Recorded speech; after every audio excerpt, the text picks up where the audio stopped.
So, welcome this morning to our episode of Peak. We are joined today by John Vervaeke, Dr. John Vervaeke, who is an associate professor at the University of Toronto in cognitive science and psychology.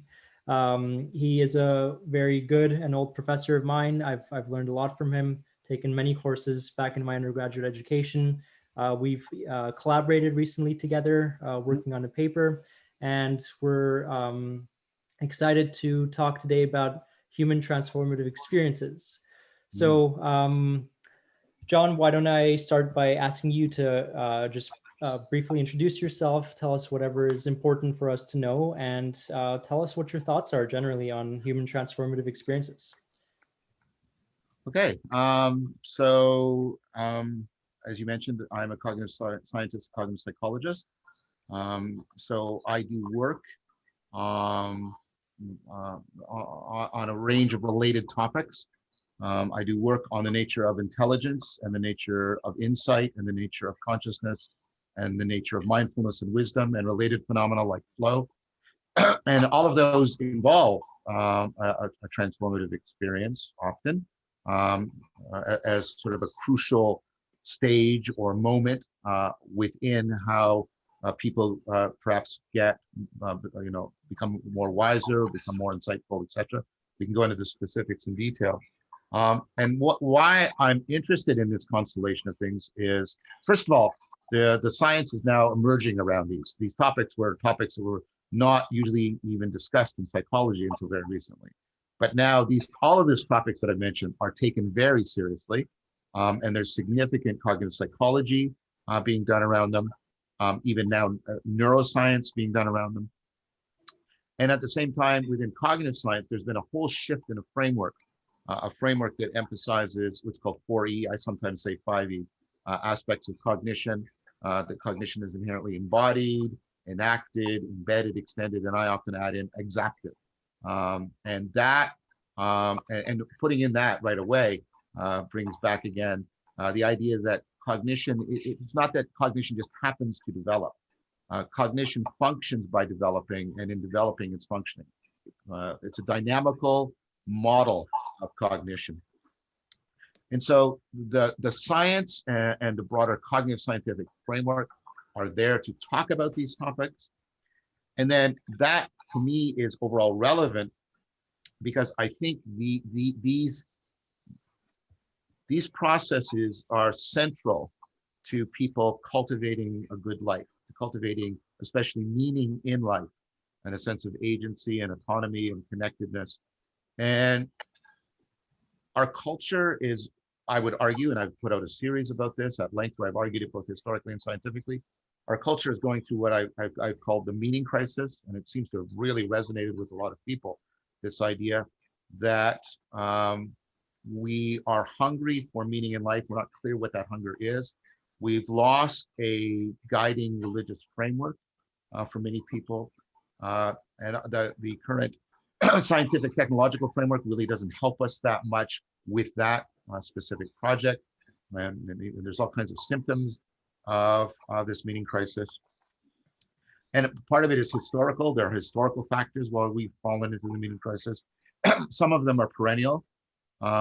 Very processes, that dynamical cognition that I talked about, the self-organizing, evolving nature of our cognition that makes us so adaptive also makes us prone to very powerful forms of self-deception, which is why psychotherapy exists as an industry, and it should exist. I'm not criticizing that.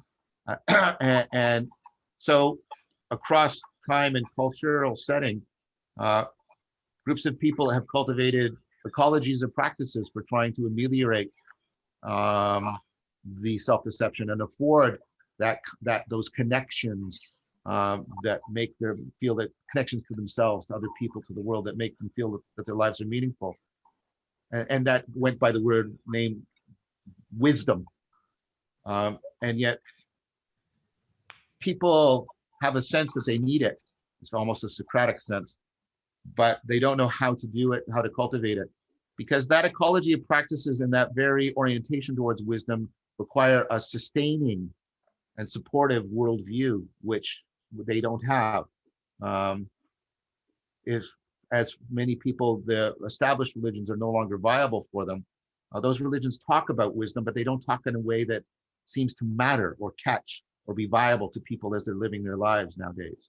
And when they turn to the scientific worldview, it has very little to say about how to cultivate wisdom, because it has very little to say about how to appropriately go through transformative experiences. Because its epistemological model, and this was a historical event, its epistemological model is a model of truth acquisition that does not require transformative experience.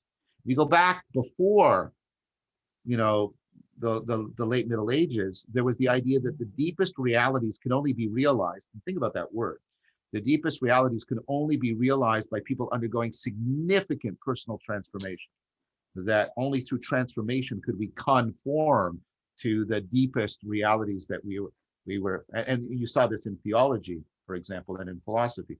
And then when you have this change in which people get the idea, no, I don't have to do it. All I have to do is apply a particular logical or experimental method, and that will get me all the truths that I possibly could want or need to have. And so the idea, that sort of Cartesian scientific idea, and I'm a scientist, I'm not here to besmirch science, but the idea that we don't need transformative experience has become pervasively woven into the cultural cognitive grammar that we all live by. And that's actually pernicious to people trying to cultivate wisdom and people trying to cultivate meaning in life. So I study all of these things because the science is there and the need is there. Perfect. So one thing that I've noticed about just your style of presentation when you're presenting information and what makes it transformative is that you start with a problem formulation. Yeah. You make the information relevant by setting up a certain problem and showing how a solution is necessary in some sense, or at least is highly desirable. And Right. so the sense in which I'm seeing that happen right now is that I'm hearing on the one hand that maybe one of the cruxes of the problem of transformation is self-deception, right? Yes. The Yes. Yeah. the need to address the problem of self-deception through transformation, and then the historical issue of how our the set of practices that were culturally ingrained and afforded prior to some time period ended up shifting, and no viable way of actually addressing self-deception was no longer available past a certain point. So I'm curious if you can speak to these two elements, what you mean by self-deception in this case, Sure. and what the historical sort of timeline was like around why we're no longer well equipped to deal with it. So the first one is, well, let's get an idea of what I have argued. I think is at the core of cognition. And so cognition is basically those mental processes you engage in to solve problems, to do problem solving through learning, right? It's how you acquire knowledge, very broadly construed. And I want to come back and talk about towards the second question about how we've truncated the notion of knowledge, and therefore it makes transformation and the cultivation of wisdom very inaccessible for a lot of people. But towards the first, so I have done a lot of work with a lot of other really good people. You're one of them, Gary, around the idea that the core of what makes us intelligent, the core of our ability to solve problems is how we frame our experience. And what I mean by that is every moment, and I mean this moment by moment, in a constantly dynamically self-organizing, self-transforming, self-correcting manner, you are trying to pay attention to what you consider most relevant. Because here's the problem that's facing you. The amount of information available to you in the environment is overwhelmingly vast. The amount of information you have stored in long-term memory is overwhelmingly vast. And then the possible ways in which you can put together sequences of behavior is combinatorially explosive. And yet what you're doing right now, moment by moment, is that of all the information available to you, you're zeroing in on some. Out of all the information you can retrieve and reconstruct, because you never just retrieve, that you can reconstruct from your memory, you're doing what you need to be doing right now. And you're doing a sequence of actions that's trying to balance between various demands that you're trying to meet. Like you're trying to keep a connection between what's familiar and unfamiliar. You're trying to zero in on detail, but zoom out to the gestalt. You're trying to look at the information and then look past and through it. You're trying to set it into context. You're trying to do all this stuff. You're trying to, what Merleau-Ponty calls, you're trying to get an optimal grip at all times. And I happen to think, I would argue, not everybody would agree with this, but the cognitive feature that becoming prominent in a lot of cognitive psychology now, fluency of processing, I think what it's actually measuring is how well we are getting an optimal grip on the situation. And you're doing it like that. And so what happens for you is, right, you're in a situation in which there are all kinds of affordances available to you, and then some of them are made salient to you, obvious to you. So there's this field of, it's obvious that what I should be looking at John, I should be listening to John, but you don't do that. You also dip away and you think, oh, you think this and this, right? But you're doing it, you're trying to get, right, the right balance. And so the idea is there's this process of relevance realization going on. Now, the thing about relevance realization is, right, this is what you can't check all that information and then decide that it's not relevant, because that would take you the rest of the lifetime of the universe. It's just that fast. So somehow what your brain does, and it does it in this highly complex, dynamically self-organizing, recursive manner, and it does it in conjunction with the environment, is your brain ignores most of the information. It somehow intelligently ignores most of the information. And you can even see that in some of the heuristic processes people use. So to give a couple of examples, if you wanted to calculate the probability of an event happening, because that's often relevant, right? What's the probability of this future state happening? Well, to calculate the real world probability, if I used the formal algorithms of probability theory and applied it to the real world situation with all of its variables and how they can potentially interact, that will be combinatorially explosive. So that's not what people do when they try to forecast the probability of events. And you're doing it all the time, by the way. If something bad happens to you, your brain is trying to predict what's the chance that that's going to happen again? What's the chance that that's going to happen again? And that prediction is your affective response, right? So what people do is they use a couple of heuristics, which means they focus on certain kind of information that becomes salient to them, and they use that as the relevant information because they can't do the probability calculation. So they'll use a heuristic called the availability heuristic, which is how easily I can remember doing something like that before or imagining it happening. It's highly probable. And then they might also use another heuristic, a representativeness heuristic. How sort of prototypical this event is for its category means it's more probable of happening. So my standard example of this, and it's a pre-COVID example, so it's also designed to remind us of the before times. Well, you remember those times? I don't know what you're talking about. Well, you used to take I used to do this, and what's funny is I would still have this experience, even though I know the cognitive science I'm going to share with you. I would take friends to the airport, and they're about to get on an airplane, and I would say to them, you know, have a safe trip. Text me when you're there. And these are all euphemisms for please don't die, right? And they're sort of magical practices because somehow they're supposed to make a difference and they don't, and it's right. But we do it nevertheless because we're human beings, right? Now, why do we do that? Well, we do that because we can easily imagine a plane crashing. It's our Homo erectus brain, big metal in sky, fall easily to earth. Yes, easily. We can easily imagine that. So the availability heuristic says, oh, that's pretty high. And then we think of the representative heuristic. What's it like when a plane crashes? Is it a crash? No, it's a tragedy. It's a disaster.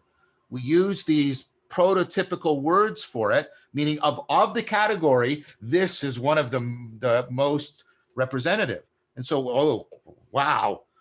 And so because of the availability heuristic and the representative heuristic, we think, the plane will crash. Don't die, don't die, don't die, don't die. And then the people leave and they get on the plane, and then we go back and we get in our automobile and we don't give a second thought to it that it's the North American death machine that kills more people than war and most diseases.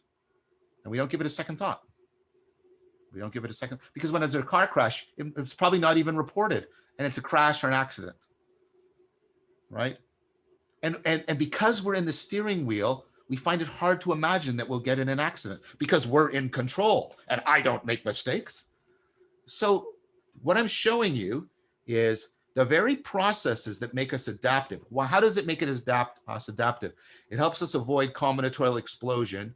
It helps us zero in on information. But the very processes that are trying to help us solve our problems also make us vulnerable to self-deception, like in the case of the airplane and the car. The very processes that make us intelligently adaptive by ignoring most of the information and making some information salient and thereby relevant to us, and those are absolutely necessary to being a problem solver, are the processes that make us prone to self-deception. In fact, one of the distinctions I make based on the work of Stanovich and others is between intelligence and rationality. Is intelligence is the process you use to try and solve your problems, and rationality is the process whereby you use your intelligence to try and deal with the self-deception that arises when you try to solve your problems. And what we know from Stanovich's work is measures of your intelligence are only weakly predictive of your measures of rationality. Being very smart only accounts for 30% of the variance in being able to detect and overcome your own self-deception. So we have a cultural model. Well, if I'm just smart and I know a lot, no, that's just false. You have to go through, and I'll say it, you have to go through a transformative experience to become a rational human being, because you have to learn to intervene on that very dynamic, very complex, very recursive process of relevance realization in a very equally complex, comprehensive, and dynamic intervention. And that's a transformative experience. Wow, okay. Now, when I say rationality, I don't just mean inference, and that goes towards the historical question. The historical question is, what we've done is we've lost touch, and it's only recently with 4E cognitive science, we've lost touch with most of that machinery of relevance realization. We tend to think of, when I said rationality, about you thought logic. And what you thought about is, an algorithmic procedure for managing inference so I get the best possible beliefs out of it. The problem with that is logic is algorithmic, which means if you tried to be comprehensively logical, you would hit combinatorial explosion. You would be overwhelmed. Being Spock or data is impossible. It's mathematically impossible. So rationality is much more subtle. It's about knowing where, when, and to what degree you should be logical.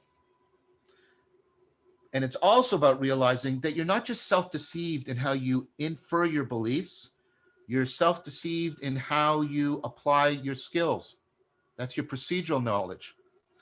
Your procedural knowledge is not about facts, it's about skills. It's about how to intervene in processes. It's knowing how. But you can also be self-deceived in what I call your perspectival knowing, your salience landscaping, what you're foregrounding, what you're backgrounding. And then what you need is something that can self-correct your perspective. That's what insight is. Insight is when you realize, oh, the perspective I was taking on this, the pattern of what I was foregrounding and backgrounding, what I was making salient, or what I was considering irrelevant, that was what was preventing me from solving the problem. When you go, aha, right? And also at a deeper level, the level at which your self is formed, the level at which people are often working at in therapy, by the way, is a level I call participatory knowing. This is the knowing in which evolution and culture and our dynamic cognition are constantly shaping us and the environment to each other. Right? So evolution has shaped my biology to move at a certain level of objects. And so this floor is walkable by me, and I can sit on this couch and I can grasp this object. But technology has also shaped me and this object so that we can work together. And then my cognition is doing it. It's aspectualizing you. It's picking up pertinent, it's shaping you, right? Certain aspects of you are coming into prominence, and it's shaping me. Certain aspects of my agency are coming into prominence, so they fit together. So all these affordances are being generated, and my sense of self, both the sense of self in individuation and my sense of self in participation, are being shaped. And that's also a level at which people can come into fundamental self-deception, right? So rationality is, notice what I've said, it's not just logicality, because it's at the propositional level, it's the level of knowing when and where and what degree to apply logic. But there's also the procedural level of which skills should I apply and which combinations and how. And then below that is which perspective should I have and how I need insight when I'm misframing things. And at the deeper level, these are the existential problems we need, that we confront. Who am I? What is this? How do I belong? How do I not belong? And so a prototypical example I have of where we get into self-deception and participatory knowing is Mark Lewis's idea of addiction as reciprocal narrowing. That what happens when we get addicted, I drink some alcohol, and what it does is it really reduces my looking into the future, and I can give way to hyperbolic discounting, and that seems very alleviating. But what I do is I screw up the future, and my cognitive flexibility goes down, so the world becomes more hostile. Now it's more threatening. I internalize it as that. So I drink more, which means I now become more impulsive. I lose cognitive flexibility. The world becomes more dangerous and threatening, and it does this, and I reciprocally narrow to the point where I can't be other than I am, and the world can't be other than it is, and I'm bound in compulsion, and I'm absolutely trapped. That's addiction. That's self-deception at the level of participatory knowing. Rationality is about how to overcome self-deception. And there's a rationality at the propositional level, the procedural level, the perspectival, and the participatory. And notice how, and I want to get into this, how much we need transformation, especially at all those lower levels. The procedural. When you acquire skill, you're becoming a different agent. Perspectives are states of mind, states of the world, and participatory knowing are states of yourself, states of identity. And when I can coordinate all of those rationalities together so they're mutually affording each other as comprehensively and as dynamically complexly as possible, that I would argue is wisdom. Very cool. I really like that. Okay. Wow. What do I latch onto there? So maybe we could unpack each of those levels a bit more with some more examples. Sure. And I mean, with propositional knowing and propositional irrationality, I'm guessing that comes down to like the misimplementation of certain rules or something like that. Oh, totally, right? totally. And so here's the thing. And this is why wisdom is something more than the individual rationalities. And you want to get what I call an ecology. You want to get like this opponent processing going. Mm-hmm. Because so when you have when you have an insight, you do, it's, in fact, it's been called this, you do this leap, you do this cognitive leap. You say, oh, right. And you leap to, an answer.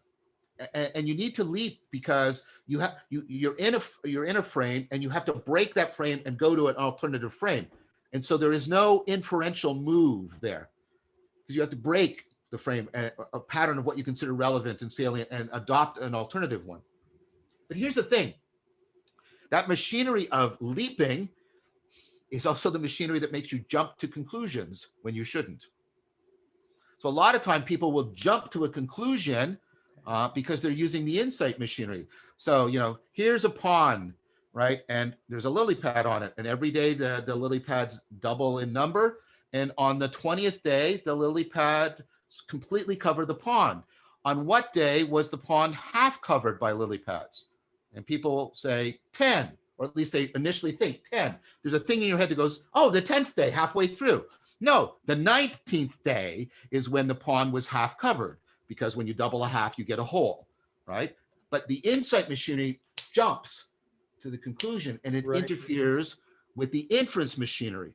You get the reverse, and you guys know this in therapy. You get the people that need to break out of a perspective, and instead they come in and they run this endless inferential machinery at you, and it's like, stop talking, right? Stop ruminating, stop running this inferential machine, because it's not working, because you don't need an inference. You need to leap out of your perspective into an alternative perspective. And so what I need to do, right, is I need mindfulness to make me more insightful, which is at the procedural and the perspectival level, but I need active open-mindedness to make me better at not leaping to conclusions when I'm in inference. And I also need to discern, what should I be here? Should I be inferential, or should I be insightful, or should I dialogue between them? Right? So wisdom is this incredibly complex coordination process. That's what I mean by an ecology of practices. I need to get practices that have complementary strengths and weaknesses, that are in a dynamical opponent processing relationship with each other. The mindfulness pushes me, the mindfulness shuts off inference. When you're meditating, you shut off inference. The mindfulness shuts off inference, and it ramps up the ability to alter perspective for insight. Active open-mindedness shuts that machinery down and gets you to concentrate on inferential relations. And what you need is constantly doing this, constantly doing this. I'm wondering if, so as you're talking right now, I'm running through some examples I've encountered in my life and through my practice. I mean, in a case, let's say somebody comes to you and says that they're struggling with a lot of boredom and a lot of anxiety in their lives. Let's say, you know, in a post-COVID era, or in a during COVID era, like right now, because boredom is one thing that a lot of people tend to struggle with nowadays, right? At least from my experience. Yes. So when what they're struggling with is boredom, and they literally say, I'm just feeling very bored a lot of the time. I can't stand it anymore. It's like everything is just the same, and I have nothing really to do. Is there a way to frame that as a rationality problem, as whatever it is that they're experiencing, insofar as it's become pervasively thematic, like dynamic in their experience, that doesn't necessarily have to be that way. It could be otherwise and more adaptive as well. So so how would you, I'm curious, how would you? So I mean, I take a lesson from sort of Buddhism and Stoicism, and I get, and you know, this kind of thing also comes up when I'm teaching people meditation and contemplation, or also flow practices. So it's aspect disguise. So let me give you an example where it's non-controversial, and then I'll bring it back to your board example. And I don't know, maybe you've even encountered this in a therapeutic context, but I've certainly encountered it when I'm mentoring people. And somebody will say to me, you know, I'm really stubborn. Oh, and they know that that's problematic. I'm really stubborn. Then you talk to them for a while, and you just do open-ended talking, and you get around and you say, tell me something you really like about yourself. And they'll say, well, I really persevere. I really keep going no matter what. And what they don't see is stubbornness and perseverance are, right, they're just two aspects of the same phenomena, right? One is a positive framing of it, and the other is the negative framing. And what they don't see is that wanting to get rid of stubbornness means they have to challenge how they identify with their capacity for perseverance. That's what I mean by aspect disguise. And notice aspect disguise is not an inferential process. It's like a figure ground reversal. What I'm trying to do is change of this complex phenomena. I'm trying to change how you're framing it, the perspective you're taking on it, and getting you to realize that these perspectives are actually coactive in you. And the same thing with boredom.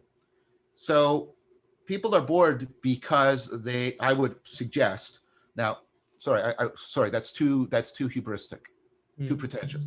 One strong possibility, because there are many possibilities, but one strong possibility why people are bored is because they are in a safety framing.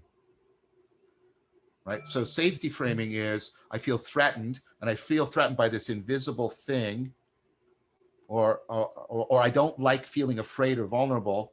So I will render my environment as safe as possible. And I like the safety because the safety, but the problem with the safety is it's boring.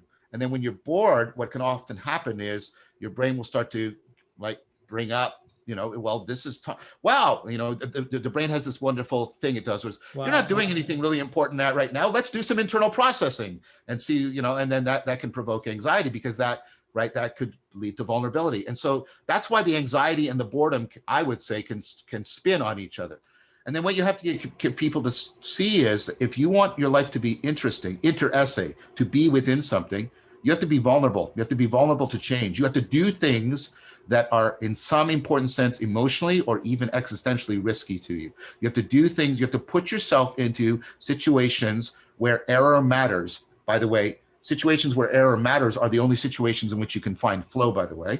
If you're in situations in which error can't happen or doesn't matter, you won't find the flow state.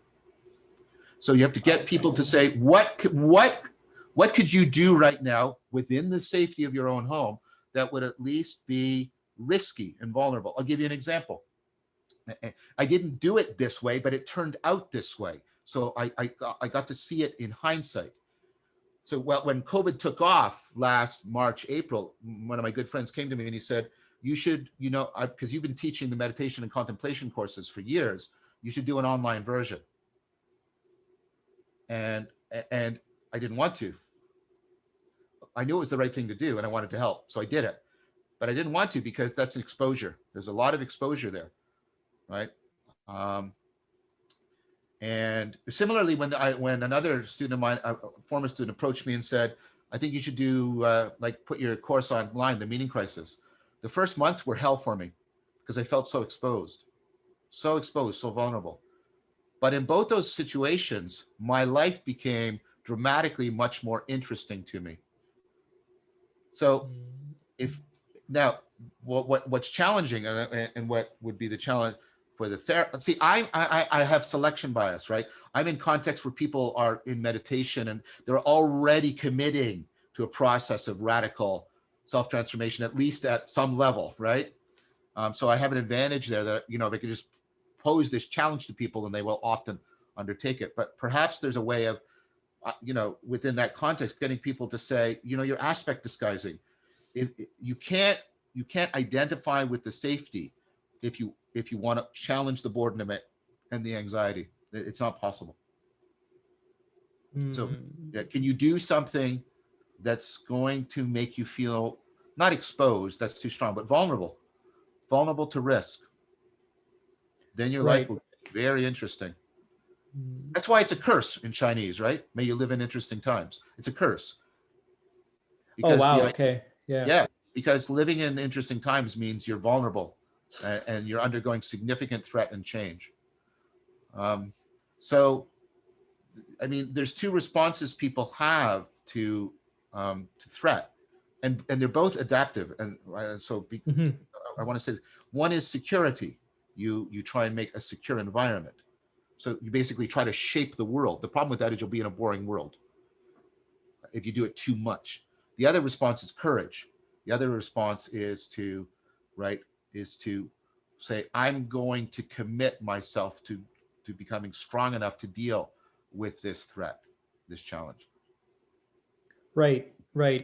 And the problem with that is that you might end up overexposing yourself to significant threat or risk. Exactly. And so that'll undermine your stability. Yeah, exactly. So again, you see, you need the opponent processing. You're trying to always get, people need to develop the wisdom to get the coordination, to get the optimal grip between exposure and boredom. Ooh, you know where my mind is going now? I'm thinking, because in my own journey of self-transformation, if I frame it in these terms, it's been, so maybe I could offer a different kind of, a slightly different framing of the problem. We can try to work the two together. But the way I think about it is in terms of hermeneutic engagement, right? And hermeneutics is the study of interpreting texts, but we could think of it, we could construe it in more like broader and phenomenological terms as the way in which you make sense of the world and your experiences in it. Yeah. And that process always entails a process of framing, insofar Yeah. as your experiences of the world always have to be inframed, right, in order Yeah. to evade combinatorial explosion, which is when you get overwhelmed by the vast amount of information that's always and already available, but Yeah. cannot be processed in light of the finite resources that you have at hand at any given moment in time. Exactly. So the problem with framing is that, well, just as you said, it's simultaneously the thing that makes you adaptive insofar as it allows you to cope with the world to begin with, while Yeah. at the same time it means that you're not paying attention to pretty much everything that there is. Yeah. Well, virtually everything, right? Yeah. Which means that at least some of the time, or maybe in some cases just enough of the time, whatever you need to be paying attention to isn't going to be what you're paying attention to. Yeah. It's in your blind spot, in a manner of speaking, and that's when Yeah. you get caught up in these like it's kind of like a wheel in the dirt that just Yeah. keeps turning it, right? Yeah. Yeah. Yeah. You're a car that's stuck. So how that shows up, at least in the clinical context, though not only, it's something that I'm sure every one of us can relate to, is all the things that make us anxious and that we like to avoid, right? Yeah. Those tend to be the regions of our life where self-deception is most likely to manifest. Yes. Because, right, this is what needs to happen. Okay, the way in which you hermeneutically engage with the world is a process that follows, we could just for simplicity's sake frame it as a threefold or a stepwise process of: you frame the world, and then you encounter, you make errors, so you've misframed it, and to break out of your framing to Yeah. reframe it. And once Yeah. you reframe the world, right, what's relevant is what you're paying attention to again. And now eventually you're going to have to go back to step two, which is Yeah. misframe to then reframe, Yeah. right? So it's a Yep. circle. Totally. Yeah. Yeah. It's a hermeneutic circle. There's no escaping that. Yeah. And in, right, traversing the three steps of the circle, which are circular, right, by definition, once you get to step three, you go back to step one. Along the way, you've transformed because you've learned something new. In learning something new, you no longer see things the same way. And so your insight changes. Mhm. And different things become possible that previously weren't possible, Exactly. presumably, right? Yeah. Yeah. However, in cases where we're pervasively caught up in an attitude of avoidance, Yep. right, Yep. that hermeneutic circle comes to a halt. And so interpretation stops. Sense making essentially stops. And because this is essentially the dynamic in cases where you're caught up in an attitude of avoidance. Yeah. You're avoiding something because you're afraid or anxious of some set of consequences that you imagine will ensue were you Yeah. to confront it. And presumably that set of consequences that you're imagining is bad. It's like, it's something that you don't want to happen. Maybe it's rejection, maybe it's abandonment, maybe it's failure, maybe it's whatever, right? Right. So it's in some sense an a priori assumption that you've already made, right? That Mhm. bad things are going to happen if I go ahead and do that thing over there. Whether it's to ask someone out or to apply to grad school or to submit a paper to a journal, right? Rejection is always a possibility. Right. Or in some good cases, you get to revise and resubmit. But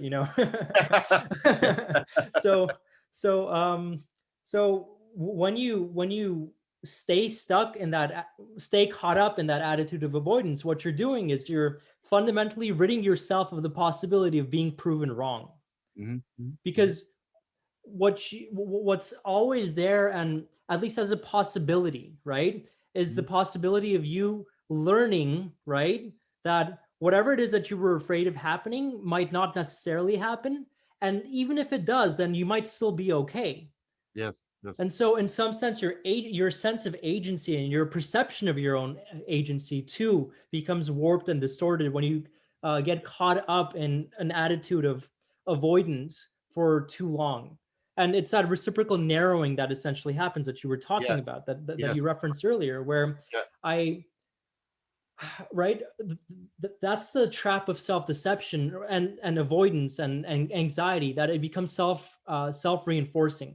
insofar as, right, I see that in avoiding, I get to not face the very thing that I don't want to face, and that's good, and that makes me more likely to keep avoiding later on. And so it Yeah, becomes a dynamical system yeah, of positive reciprocal narrative. feedback Yeah, yeah. that makes it virtually impossible for you to um, transcend it without proper intervention in the most severe cases, or unless you, well, I guess that's an open question, something we could discuss. Like, what should happen? What can happen in cases where people do find themselves in a trap like that, in a situation where they're already caught up knee deep in a self-deceptive process, right? In this kind of a circularity, and if not therapy, then what other resources should be relied on, if any?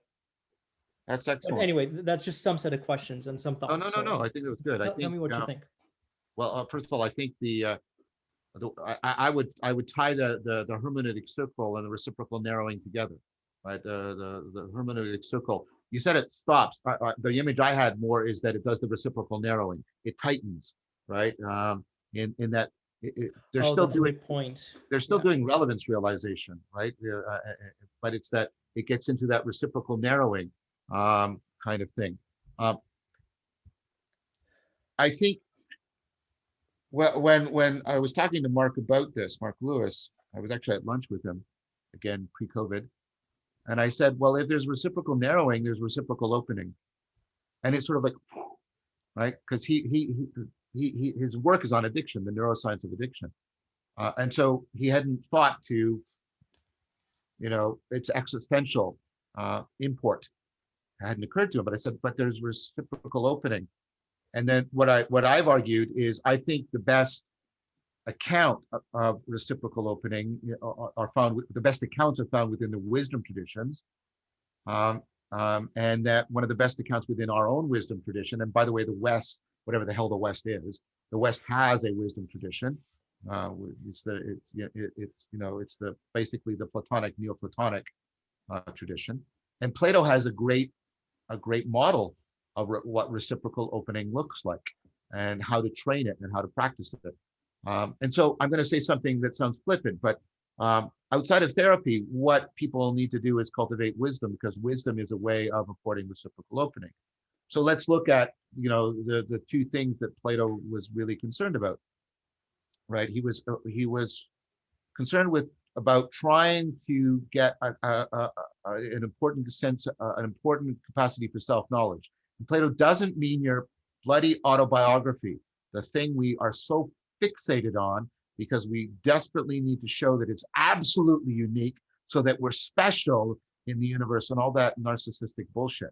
That's not what Plato was on about. I mean, it's not that your biography isn't useful a source of information, but that's not what he's talking about. He's talking about learning how to recognize the different centers of motivation to action within your psyche. And this is something that current cognitive science and cognitive psychology have really zeroed in on. And even a lot of therapeutic practice, right? It's like you're not a single center of motivation. You have multiple centers of motivation that frame the world in fundamentally different ways because they're pursuing different kinds of adaptive strategies and goals. And what you have to do is you have to learn about them. It's more like an operating manual than an autobiography. You have to learn about them deeply so that you can better coordinate them. Because the idea, let's take one that I mentioned earlier, hyperbolic discounting. We tend to give priority to present stimuli over long-term stimuli, which often is an impediment to therapy, right? The present stimuli of avoiding, right, the anxiety is present, and so it's given more salient than the long-term goal, which is actually more valuable of leading an adaptive life. But hyperbolic discount, it's why we don't save money. It's why we eat the chocolate cake when we're trying to lose weight, because the present stimuli is so powerful. And it's very adaptive, by the way. I won't go into it, but there's a reason why multiple species have this heuristic, because it's very adaptive. But it also, as I just showed, it leads to a lot of self-deception. So why is that the case? Well, there's a part of you, let's do the chocolate cake. There's a part of you that is designed towards, getting, under conditions of evolution, conditions of scarcity, of obtaining needs that are very urgent needs, right? And so it gives priority to the present moment because urgent needs should be solved as quickly as possible. So I'm a Homo erectus descendant. My ancestors evolved on the savannah.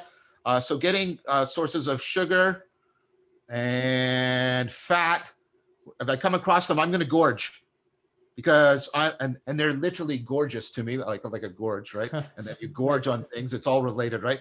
And so, right, because I'm not going to see, there's a good chance I won't see them again for days or weeks.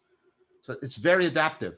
And notice it doesn't require long-term planning because it's opportunistic, right? It's going to go off superficial stimuli. It's going to go off, it's going to work in terms of the surface stimuli, and it's going to compel me with urgency. But the problem is I'm not in that kind of world. I'm in a world. So there's another part of me that can reason and can say, but cake is available. I can just walk across the street and get cake whenever I want it now. So I don't need to gorge, and gorging is bad because I'm going to get fat, and it's going to be no, I'm not going to, right? And there's that, but it's impotent. And this is one of Plato's great insight. It's like it's impotent. It's sort of like, well, I shouldn't eat the cake, and you find yourself eating the cake. Like I like, what am I doing? Right? You even say it to yourself. Right? But then Plato said, but there's a third. There's a third component, which is the one we're exercising right now. We are sociocultural beings. We are bound to culture, and we identify. We want to participate in groups. And so what we often do, Alcoholics Anonymous, Weight Watchers, group therapy, we will use our reason to find a group that is implementing the long-term goal, because that way we can use that social cultural motivator. Plato compared it like to a lion, because lions are social animals, and reason was like a human being, and then that part that makes you want to eat the cake is like a monster, right? And his idea is, this part can learn the science, but that's impotent. It's necessary, but it's insufficient. What it can do is it can help me join a group where I'm in dialogue with other people, and that will help me. And I tell the Buddha, the Dharma, and the Sangha, there's a reason why the Sangha is there, because if you say, I've learned meditation, I'll just practice it on my own. I tell people that are teaching for the first time, if you don't go with a group, I predict that 90% of you will not be meditating a year from now. Confidently, I'll make that prediction. I'll put money on it. But if you use the science to join the group so that the man and the lion work together, then you can tame the beast. And then the idea that Plato has is, if you get that kind of knowledge, what you can get is you can come to a kind of inner peace, not a negative peace, but an inner justice. You get the greatest optimal mutual being between all the parts of you. They're all living as much as they can without crushing the other two. And you have that. And people have a sense, and this is one of Plato's great insights, they have a sense that they need that. In addition to whatever else, other goals they're achieving, they want to achieve those goals with peace of mind, with inner peace, with a fullness of being. And Plato says, yeah, you should do that. But notice what also happened when I did that. When I get them properly coordinated, the self-deceptive aspects of hyperbolic discounting are ameliorated. As I reduce the inner conflict and get inner peace, I start to fall less and less prey to self-deception. I start to see the world more clearly. And that allows me to satisfy another meta desire I have, which is to be connected to reality. In addition to whatever is satisfying people's needs, they want the satisfaction to be real rather than illusory. That's why I ask people, how many of you are in really satisfying romantic relationships? Put your hand up. Okay, take them down. Of those people that are in satisfying romantic relationships, how many of you would want to know if your partner was cheating on you, even if it would destroy the relationship? 95% of those people put their hands back up because they don't want it to be an illusion. They want it to be real. And so what Plato saw was, this is how you do reciprocal opening. You get people to do that kind of self-knowledge, the operating manual that increases the inner coordination, gives them the meta desire. It plugs into the meta drive for inner peace, which people really want. And then that can afford them connecting more deeply to the real patterns in the world, which is another meta drive. And then notice what's happening. That's the opposite of the addict. I'm starting to see things that are real that I didn't see before. I'm starting to realize. And then I internalize that. I get better at realizing what's real in me and detecting my own bullshit. And you see what happens? It reciprocally opens. The coordination affords the realization, which affords the coordination, which affords the realization, and I reciprocally open outward. That's wisdom. That's wisdom. I'm wondering if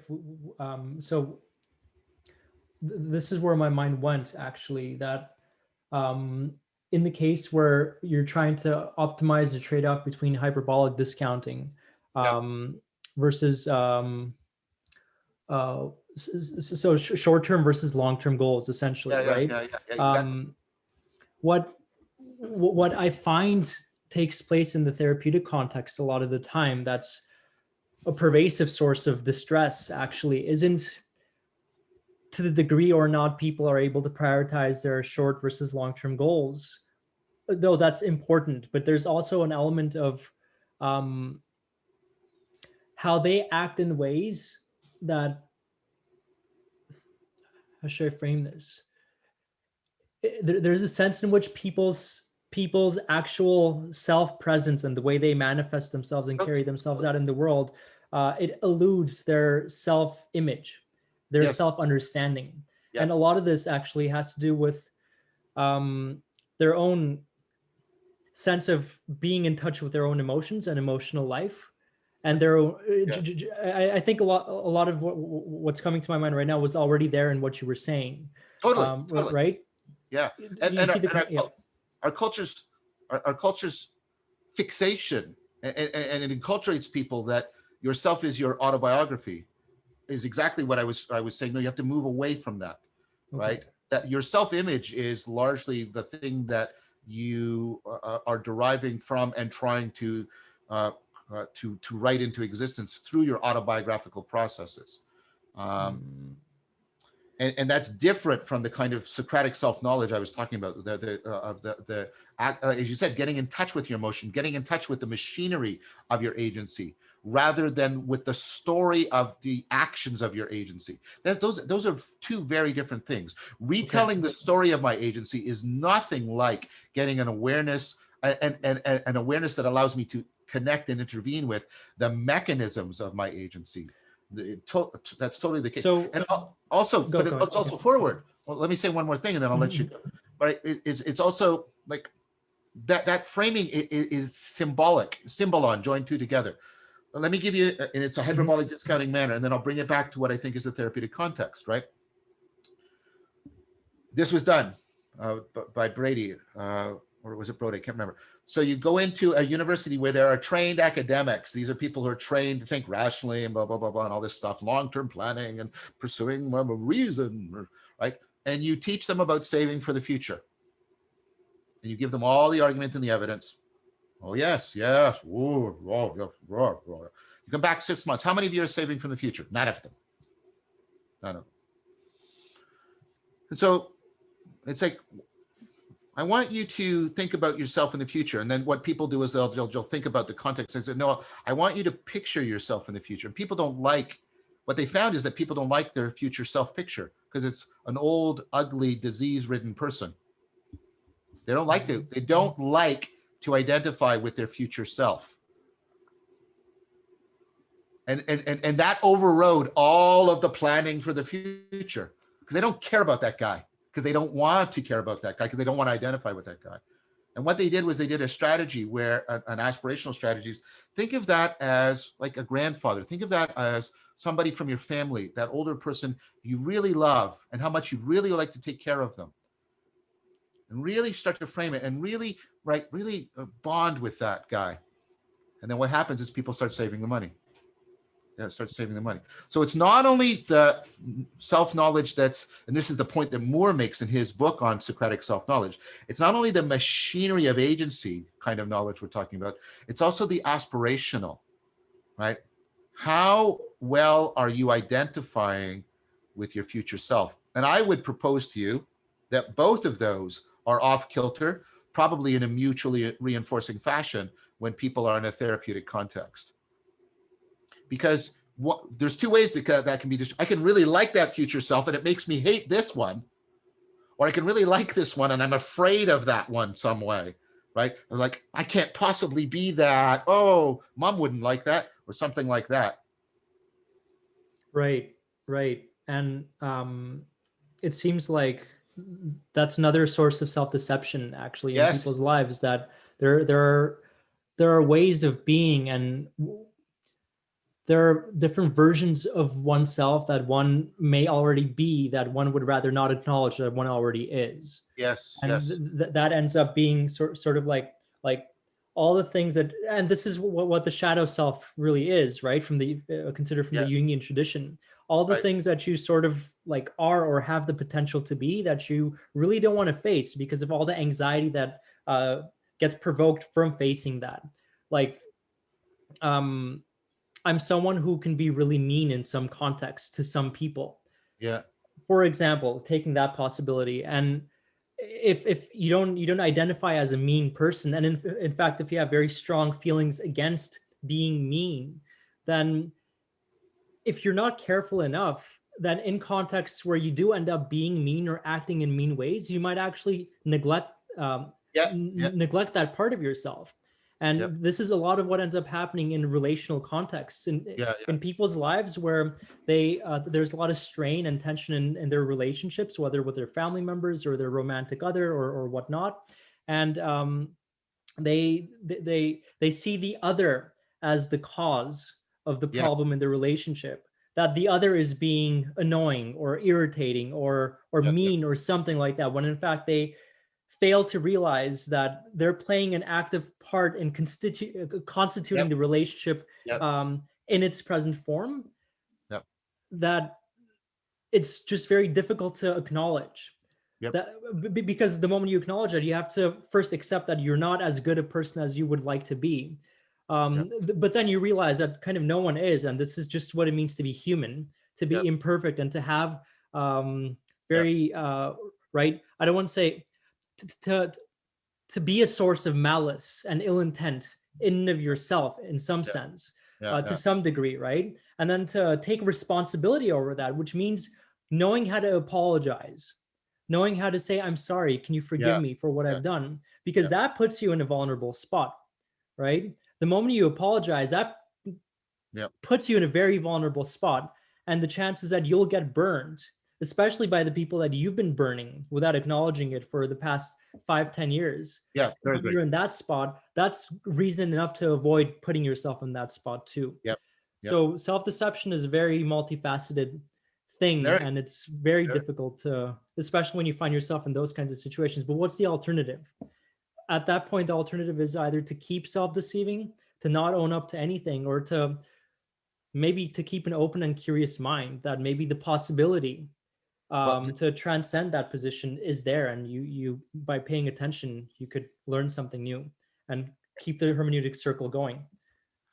so I want to point out how much we are now into a kind of knowing that is deeply dependent on deep transformation at the level of your identity, the relationships, the way you're living in the world. So first of all, that point. The second point is one of the things that encourages me, and I don't think it's talked about enough. Well, I sorry, that's pretentious. In all, I've read a lot of therapeutic literature, and I've gone through therapy, and I've gotten therapeutic training, so I'm not unfamiliar with it, but I don't have your expertise. But I didn't see a therapy that was tapping into those platonic meta drives. Plato says one of the things you can tap into to get people is that people really want that they have a deep meta drive for inner peace and for being in contact with reality. And if you can foreground that a lot symbolically, that can help motivate people towards what he called it anagogia, because he has the parable of the ascent out of the cave, right? And so again, I don't want to be pretentious, and if I am, please forgive me. I'm making myself vulnerable here, but so I'm making a recommendation that maybe doesn't have to be made. Mm-hmm. But if therapists could concentrate more on making salient those a reciprocal opening, I think that could help in those situations in which people are facing pretty significant demands on for transformation because they're facing very comprehensive and deeply rooted self-deception. Yes. I've been going through something like that from myself in my personal life. I won't get into details because other people are involved who are not here to speak on, but basically I'm in a situation where it's triggering how I was previously deeply betrayed. And that is bringing up all kinds of protective, suspicious kind of machinery that's completely inappropriate in the new context. But the betrayal was long-standing over years by somebody who was very close. And so that makes that defensive machine, and defensive machinery is really willing to take all, like, the gazelle runs, and 9 times out of 10, it's wrong to run because it was just the wind in the bush, but it doesn't matter because it wants to miss the leopard. So defense, protective machinery is willing to be, it's very error tolerant. You can make all kinds of mistakes and you'll still keep doing it. And I know that about the machinery, but nevertheless, right, to see that.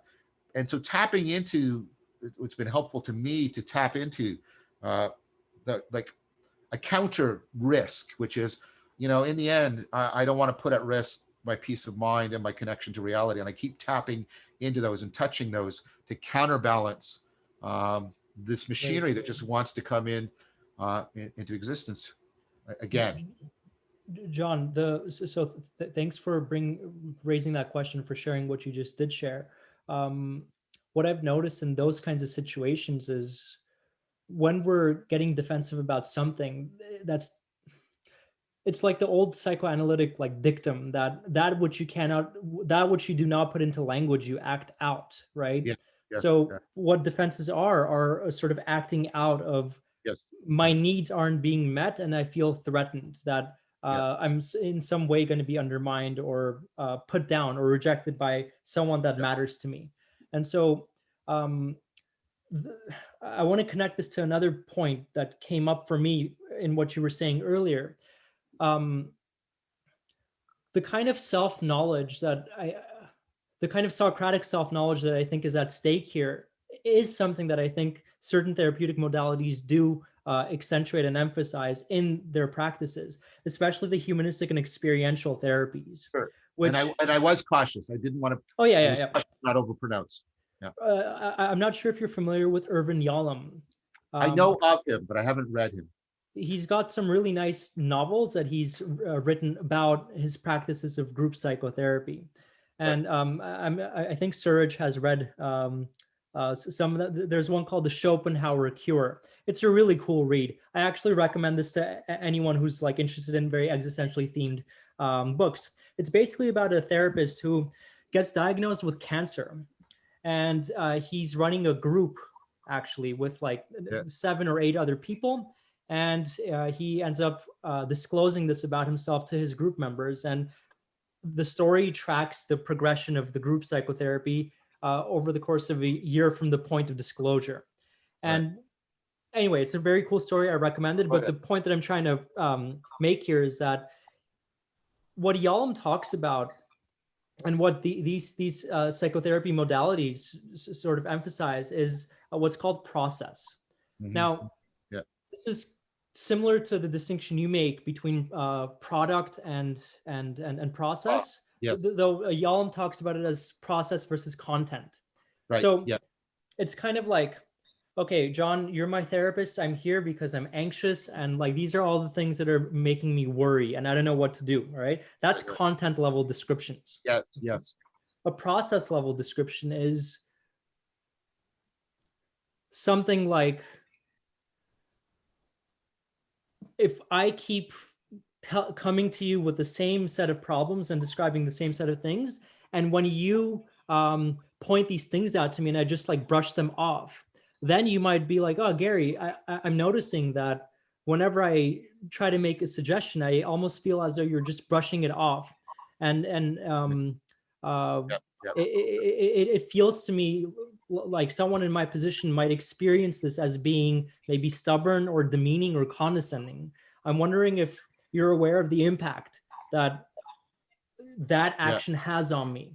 So what's happening here is kind of like a it's a certain kind of psychotechnology actually that the therapists have in some sense cultivated and turned into a formalized practice, right? Of scaling down right, Yep. to real-time processes that are taking place in the relational context, to notice the dynamics, the features of the dynamics that are unfolding in the relationship in real time, and noticing, trying to notice, identify, and thematize the breakdowns that happen in real time, which and the entire assumption of process groups is that the group acts as a social microcosm for what happens outside in the world. So whatever you do here is going to be in some sense representative of whatever you do out there. So by bringing whatever you do out there in here and working with it in real time, that might create opportunities for transformative change. And so in doing that, what you're cultivating essentially is the kind of Socratic self-awareness. From my understanding of what you've presented, right? That's needed in order to inoculate yourself against those kind of forms of self-deception. I think that's exactly right. Insight takes place at the process level, not at the content level. It's not. It's at the procedural level. So there's that, and then there are wisdom versions. They're not identical, but they're in the same family of those kinds of practices, like the circling practices and all the various authentic relating practices, in which people are again setting up a small group in which they use mindfulness to try to become aware of the dynamics of their interpersonal and intrapersonal. Remember the two Platonic elements. At the same time, they use mindfulness to try to become mindful of the interpersonal and the intrapersonal processes that are, and share them and reflect and mirror them back to each other in order, again, to do that, bring about transformation at the level of process that can then be taken out into the world. That's what, for example, I think circling practices are, and insight dialogue and empathy circling and authentic relating and blah, blah, blah, blah. All of these are all springing up around the culture precisely because, and it's not because people are going into them and trying to get free therapy. In fact, one of the slogans in these situations is, don't do therapy here. If you need therapy, go see a therapist. This is for wisdom. This is for people who are not here, for something that would be rightfully labeled as a pathology. They're here because they're struggling with the meaning crisis.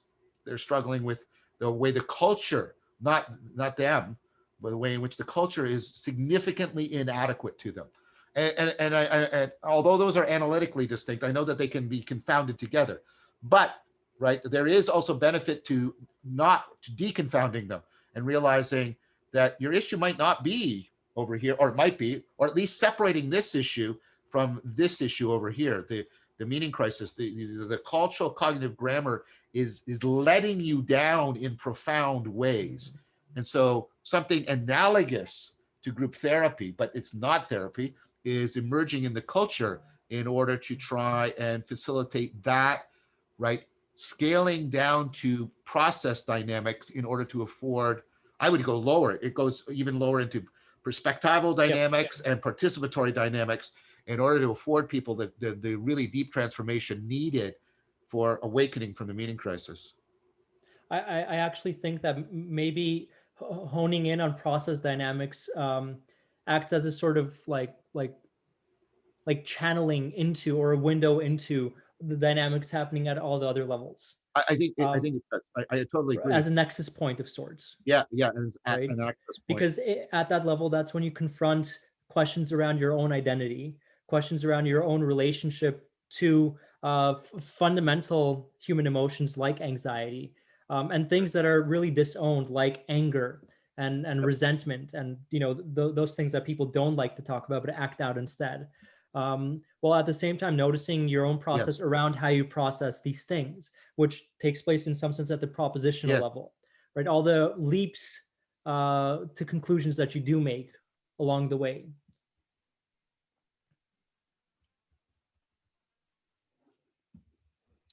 Can you guys still hear me?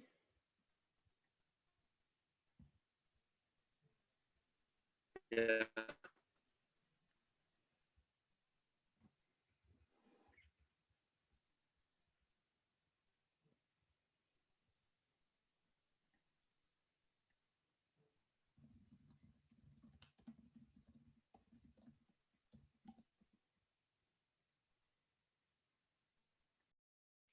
That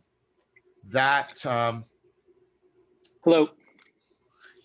did you? I don't know if you the recording. I think the recording was still going the whole time. Yeah, it's still going actually. I'll crop it out. Yep. What I was saying is how often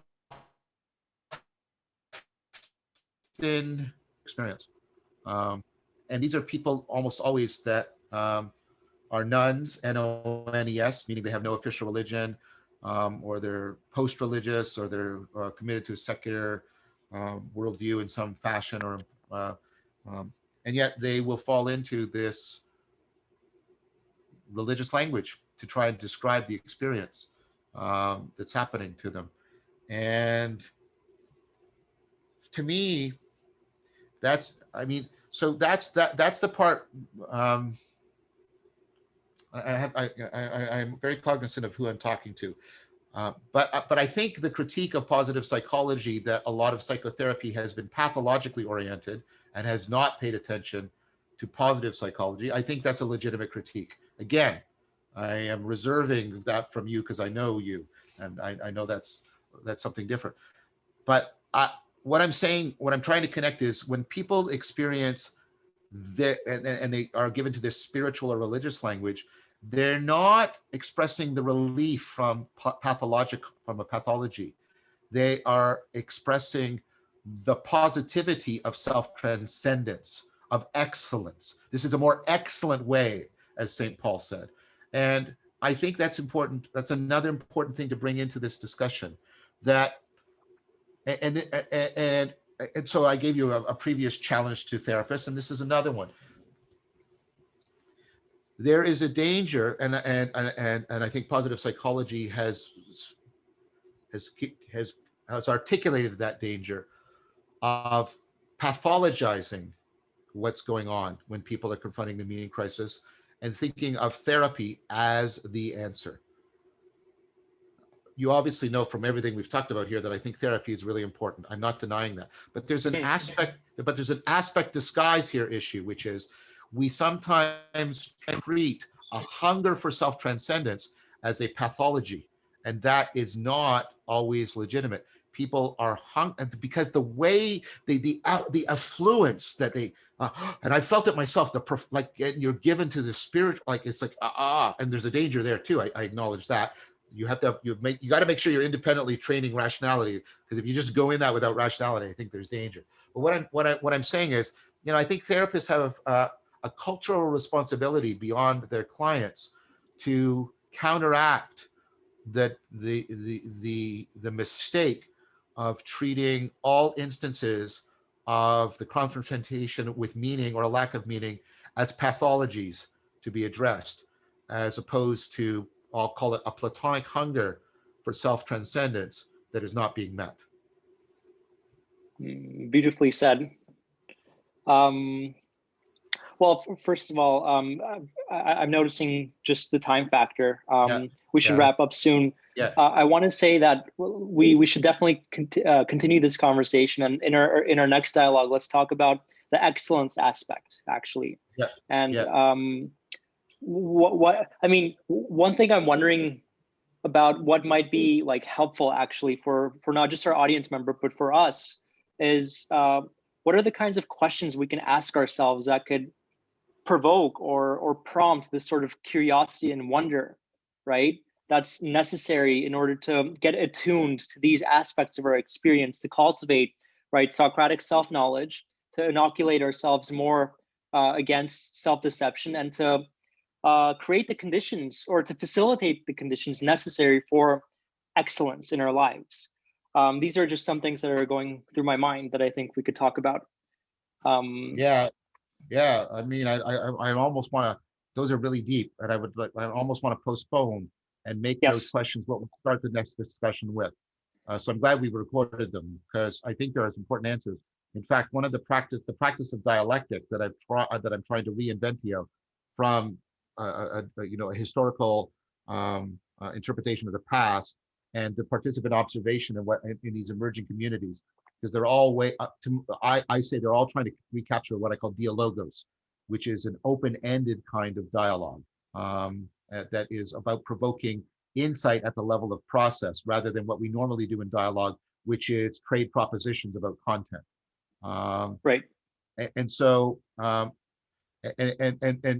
I think, so I'll throw out something that's kind of maybe a bit of a clickbait kind of thing, which is, it's no coincidence that the central questions around which Socrates does dialectic, and which are often not given a propositional answer because they cannot be given a propositional answer, are questions about virtue. We all pretend we are experts in virtue. We have to ask questions that get us back to the Socratic moment where we realize we really don't know what honesty is at one's level, but at the other level, and this is the Platonic anamnesis, if we don't have any inkling of honesty, we couldn't possibly cultivate it. So now I'm thinking of the Meno, right? Oh, I like that. Right. So to get people to a place where they have the learned ignorance of, I don't really know what honesty is, but in some sense, I'm at least being called by it. I know what it is in another sense. And Socrates, in the Symposium, he describes himself as like Eros, caught between those two things, right? And so to get people into a state about virtue, because the thing about virtue is it brings in the aspiration, it brings in the operational self-knowledge, it brings in confronting your shadow, it brings in all of these things. And it's not something, if you don't exemplify it in the dialogos, nothing you're saying about it will matter. I really like that. Just because it's a sort of tradition at this point, in the last few episodes that we've had of this podcast, I'd like to finish off by asking you a question. Sure. I think I may have asked you this last time, but if you could travel back in time and impart something meaningful to your earlier self, to your younger self, something important, what would it be? Yeah, it's probably what would you tell yourself? Last time, I would tell myself, cultivate a humility that allows you to really listen to other people better and sooner. Oof. I'm just noticing the impact that had on me right now. It's amazing how,